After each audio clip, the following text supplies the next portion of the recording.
This is Kal Kat, the Calcaster, and this is a new memory card computer camera. So we're going to record a video of a review of Lightyear, the Buzz Lightyear movie. Yeah. I have seen the reviews, the short reviews by the Nostalgia Critic and Cinema Snob, both of which didn't seem to like it at all. Critics don't mind it.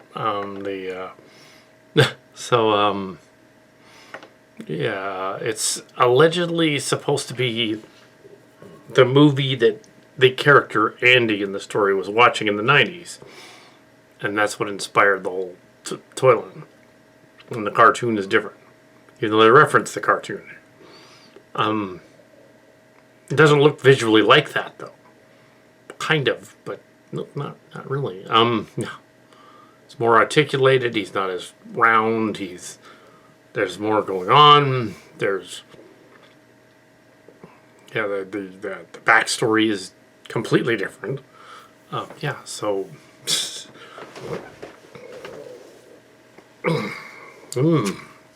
Having encountered in the 90s Pixar people discussing Toy Story, including Andy's father and what happened to him, at least according to one of them, half jokingly. It's in typical in Disney movies and in Pixar movies, one parent has to be absent. It's just the way it goes. But yeah, the notion Andy's dad is some of the Pixar guys said, and granted, one of the people that said this was the one that was later kicked out. Lasseter said it. That Andy's dad actually was homosexual, died of AIDS, and that's why he wasn't mentioned in the stories. And that also kind of explains the Buzz Lightyear and Woody dynamic, in that Buzz Lightyear is the hot young friend of the dad, Woody, and the kid personifies their relationship as these two characters, which is kind of forward thinking for the 1990s. But that's probably, he was half kidding, kind of San Jose State students in the 90s. Probably him and the other guy were probably just kind of like, we don't know, but we're just going to make up the story. So we don't know. Anyway. But yeah, that's it kind of makes sense, actually, because he would have been closeted. But that's the theory. Yeah, so HIV got him. Andy's dad. That makes it even darker that he saw the movie as different. I think what they should have done, though, in this movie is they should have said, like, taking from a third critical review of it, over another channel, is that they should have said that this is a remake of the movie Andy saw, with Andy and his children watching this version of it, going like, oh, that's not like the way it happened. There needed to be a gag like that at the end. I think that would have made the movie make more linear sense. It's like, okay, this is a remake of something from the 90s. And they're watching it, and it's a remake. It's a gritty, edgier remake. Yeah, they sort of captured the 90s angst in the movie. But yeah, I think there's a lot of expectations with a Buzz Lightyear movie that some of the fans were like, no, we don't like that. They're doing these other things, that subverting them and whatever. But really, it's a cartoon, so it probably should have been more like the cartoon than the movie. But yeah, clearly it's more advanced than it would have been in the 90s. Clearly, a current audience would be like, "What? You look at the original Toy Story. It holds up, but it's very blocky." It's, for its time, it's impressive. At that time, 3D animation was a texture animation, like Beast Wars in Canada, with Pixar here. It was like that. There were even some Pixar people that lived down the street next to us at the time, and they were working on The Bug's Life. Yeah. So anyway, but that was years ago. That was what they were working on. Anyway, so yeah, we had indirectly inside scoops at the park back in the day. But never got in a movie from Pixar, really. Some of the names are still there if you look through the credits, and this one really high up now, and there's some names. But most of them left a long time ago. And so, but Pete Docter's name was still there. So he's still there. Oh, that guy. Yeah. So, but yeah, they had Chris Evans playing Buzz Lightyear. In the cartoon, it was someone else, and it was Tim Allen in the movies, the Toy Story movies. And originally, Buzz Lightyear and Woody was based on those Howdy Doody cowboy characters. Woody and Woody's Roundup is all based on that, the 50s. And Buzz Lightyear was basically a Transformer. He was based on Transformer. He's sort of a weird, paunchy, sort of Star Wars-y Transformer. His backpack would transform into wings. Yeah. They never did the crossover with Hasbro. There are giant robots in this one. This is the first one to do that. So there might be spoilers in the review here. The basic premise is that they're trapped on a planet somewhere in the galaxy, somewhere millions of light years from the sun, from Earth. Well, they mean the sun. If they're it's something like 1.3 million light years away. So they're in another galaxy. They're actually in another galaxy. A galaxy far away. They could be in the Triangulum Galaxy, but they're not halfway to Andromeda yet. Triangulum Galaxy. Andromeda's further away than that. So wherever they are, they're in another galaxy. And they're on some sort of ship, the Onion, as it's affectionately called. There's a ship. It looks like an old 50s space pod thing. But it's big. It's also reminiscent of the 2001 pod ship, among other things. Yeah, clearly a nod to a bunch of stuff. The rocket ships are very similar to those from Buck Rogers and stuff like that. Flash Gordon. And Buzz Lightyear is down on the planet with his second I guess his pilot, and a rookie with a pencil on his thing. I guess he's the only one that has a pencil. That comes up later. I don't know what happened to the rookie after he goes, but he keeps trying to repair the engines of the ship so that they can go hyperspeed again, even though the colony has tremendous abilities to rebuild everything from scratch, and they could figure this out in the years that he's gone, but they don't. That's a little odd, but it is a cartoon, so it's an animated cartoon. So. All right, so they're trying to be realistic, but they really aren't being realistic because that. Yeah. But yeah, it's not Moonfall.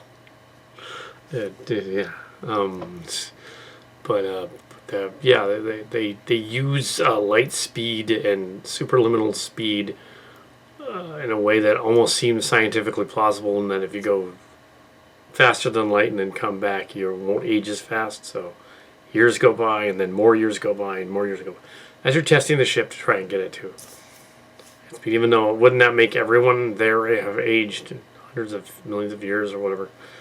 Yeah, some of that works, some of that doesn't. But that's all right. It's a cartoon. So, the main thing that is odd is that it's too advanced, and that 6-year-old Andy in 1995 probably wouldn't have liked the movie the way this is. So the critics are right about that. If a 90s kid watching this movie would be like, I'm not going to watch this over and over again. Watch it once. That's it. Sort of like The Last Starfighter or something, Watch it once, maybe twice. But yeah, it's not Star Wars, it's The Last Starfighter. It doesn't connect. It's not Ninja Turtles Part 1, it's Ninja Turtles 2. That kind of thing. It's not as good as the first one. It almost seems like a sequel to a sequel to a sequel that a little kid would not enjoy, and that's the main thing that's upsetting me. Critics, and now the right-wing critics, they're freaking out over the same-sex marriage of the commander lady, which is almost a non-scene. They address the commander lady thing. That's cool. That's very 2023, 2022. However, in 1995, they would not have done that. That would have been shocking. I remember that Deep Space Nine episode with Dax was like, oh, they're going to do something shocking and have her kiss another lady. Or that Babylon 5 episode, which was handled better than the DS9 one. Which they did something similar. But that was shocking to them. Same-sex lady kiss is shocking. On TV. And DS9 and the other one were syndicated, so they could get away with it. They weren't officially on a network. They were on UPN, the beginnings of UPNs. They were syndicated, so they could get away with it. But this scene in this movie just wouldn't have happened back then. They wouldn't have done that. I mean, they can do that now. That's fine, but back then they wouldn't have done. Which is why they should have said this is a remake of the movie Andy saw. And then it makes sense. Then it's like, okay, he's taking his kids to see the remake. And and he's like, okay, have him, he doesn't at any point come into the screen. There's all these pictures of him in a theater doing stuff. That's not in this movie. There's no scene in which they show them in a theater watching the movie. That's from something else, one of the other Toy Story movies. It's they just have a title card. The title card said, this is the movie Andy was watching. Yeah, they don't see Andy confront the movie or look at the movie or talk to them. Yeah, it would make... And that would only make sense if it kept the toys and didn't give them to Allison. Or Bonnie.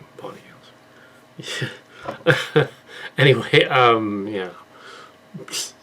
Although the fourth one, we had more to do with that one than the third. But yes, but yeah. Fourth Toy Story movie. Which had a similar ending to Shazam. It was in a carnival the last 30 minutes. It's odd. Same year. That's interesting. They were either carnivals or a train adventure. There was Dark Phoenix had a train scene.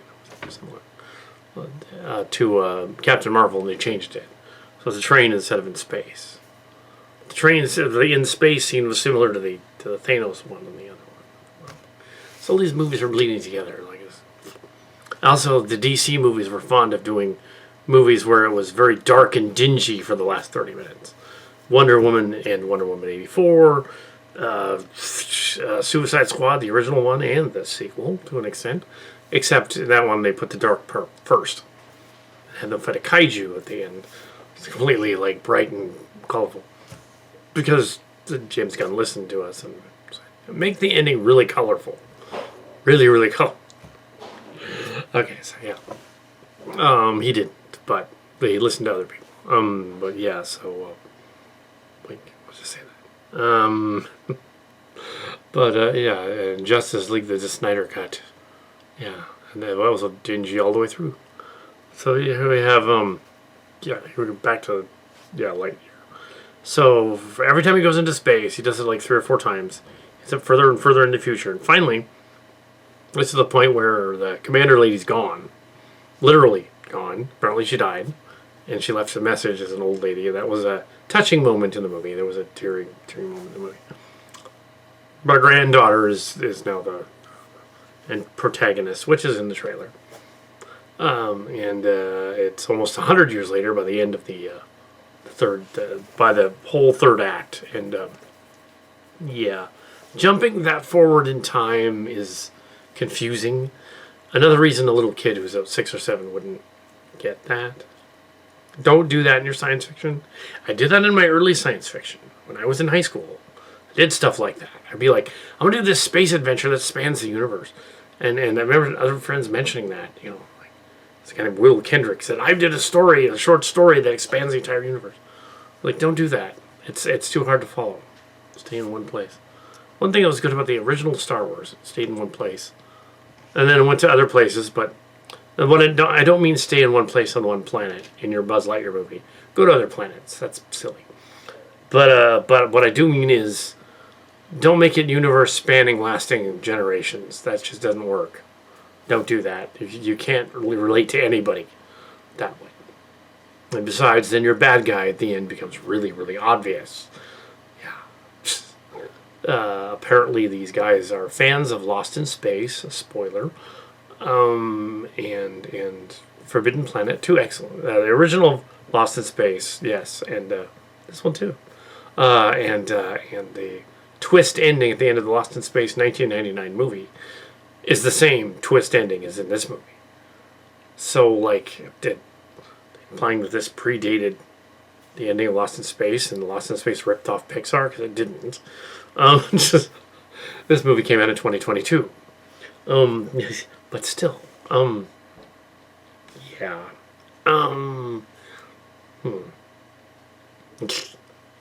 Still science fiction. Ooh. Liminal stuff works. The cat is hilarious. Socks the cat steals the show. It's a robot cat. At one point he's a Borg robot cat on the bad guy ship. Hint. Yeah, there's spoilers in the review. Yes, and I gave it away when I said it's like the ending of Lost in Space 1999. And you're like, oh, they didn't do that, did they? Yeah, they did. They did. They did time travel. Well, sort of. Oh boy. And to be fair, some video games in space have done this gag. An old Outer Limits episode did this gag. And an old Twilight Zone did this too. So doing the idea where the hero that you're introduced to is secretly the villain from another dimension that's gone to the future is totally, like, been done. It's the, old twin paradox thing. Grandfather paradox, literally. Like, you can do that. You know, like, Back to the Future, Biff and evil Biff and old Biff. Oh, sure, you can do that. Absolutely. Same idea. Yeah, so, of course, when they did it with Palpatine, it didn't make any sense. Unless he was a puppet run by Jar Jar Binks. And then it would be like, oh, he's a puppet. The whole time he was a puppet. Falls over. They didn't do that. JJ didn't want to do that. He wanted to just have Palpatine come back for no reason. Try to regenerate himself. But anyways, so, Lightyear, I didn't hate it, though. I can't say I didn't hate it. It wasn't. It doesn't. It's entertaining enough. I think the issue is definitely not that there's a blink and you miss it same-sex marriage. That's not a problem. The issue is not necessarily the villain twist at the end either, because sure, that's what you do in a science fiction story. They kind of should have retconned the story then, but they didn't want to do that. In the story, they're like, no, we don't want to make those people go away. This colony of planet, which is kind of selfish of him. It's like, wait a minute, if you could go back in time travel and stop all of the events from happening, a la the butterfly effect, why wouldn't he do that? And they could live their lives differently, the universe. But no. Started Star Command and all that. The clever nods to the cartoon. There are nods to the cartoon. But yeah, if it's millions of light years from the sun, maybe they meant millions of miles from Earth. That doesn't really work. Because 93 million miles to the sun from Earth. It's millions of miles, not light years. They probably shouldn't have said millions of light years. That doesn't make sense. But yeah, it's a cartoon. Yeah, there's elements of it that work. I mean, they're not. He's Chris Evans is doing the voice. He's not bad. I'm not sure how they're gonna have that other guy playing Mario, but this one he's not bad. Chris Pratt should not be Mario. It should be definitely an Italian guy. Granted that the original guy playing the voice of Mario and Mario Brothers wasn't Italian. But the fans are ignoring that. It's just a guy from like Brooklyn or something. I don't think he was in Brooklyn even. The original voice, I don't think he was. Mario, Luigi. But yeah, it's fine. I just don't think really little kids are gonna go for it so much. There was like a grandmother. I know it was a grandmother because she's one of sometimes the middle-aged people have like will put on perfume a lot and it doesn't work and it kind of goes away, and she had a lot of perfume on, and the perfume smells good at first, but then it sort of reacts to the skin and sort of started to kind of reek a little bit because it didn't smell good anymore.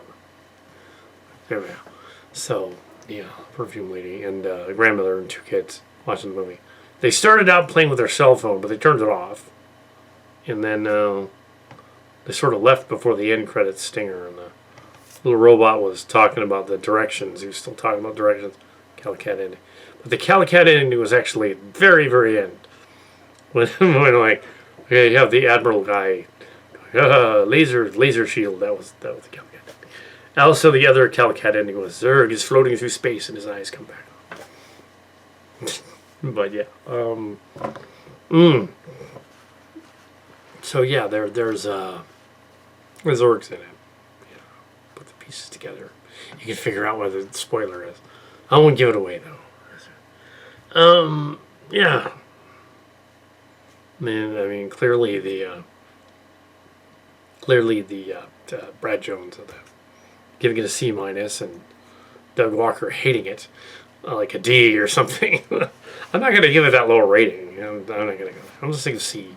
Let's say on their grading scale, it's a C. It's average. It's a 3-star. It's average. It's a little better than 2.5. I'd say 3 out of 5. Yeah, it's fine. It's not one of Pixar's better outings, but it's fine. I'd say it's on a par with like the first part of WALL-E, which kind of drags on because it's just a robot running around. But yeah, it's blasphemous sacrilege. Didn't think the first part of WALL-E was good. No, yeah, the first part of WALL-E's boring. But yeah, yeah. So even though WALL-E was also thought of on like a dinner napkin, they drew out the little. That also was cribbing from Short Circuit. WALL-E. Yeah. Anyway, so they're always cribbing from something. Toy Story isn't even original. The premise of Toy Story is basically Star Wars. The two guys go out and they escape, and one guy's got to rescue the other guy from the bad guys. It's Star Wars. But Star Wars is the hidden fortress, and it's westerns, and it's a number of other things. So that's fine. Star Trek is Wagon Train. That's on the premise. Wagon Train to the Stars. Yeah. Which makes Deep Space Nine Gunsmoke and Next Generation Bonanza. And Voyager was somewhere in between there. Enterprise would have been sort of, I don't know, TNG Light, I guess. Yeah. Anyway, what does that make Strange New Worlds? Strange New Worlds sort of Wagon Train again. Yeah. Doing the same thing. Anyway, so that's my review. I didn't mind it. Lightyear. But I don't think 1990s Andy would have liked it. Not a 90s kid, though. 70s and 80s kids. Much older than that. But yes, wonder if my 90s kid, what if my 90s kids, nieces, and nephews liked the movie? Find out. I bet they didn't. Anyway, so yeah. I bet they didn't. But anyway, so my 90 kid, nieces, and nephews, I don't know.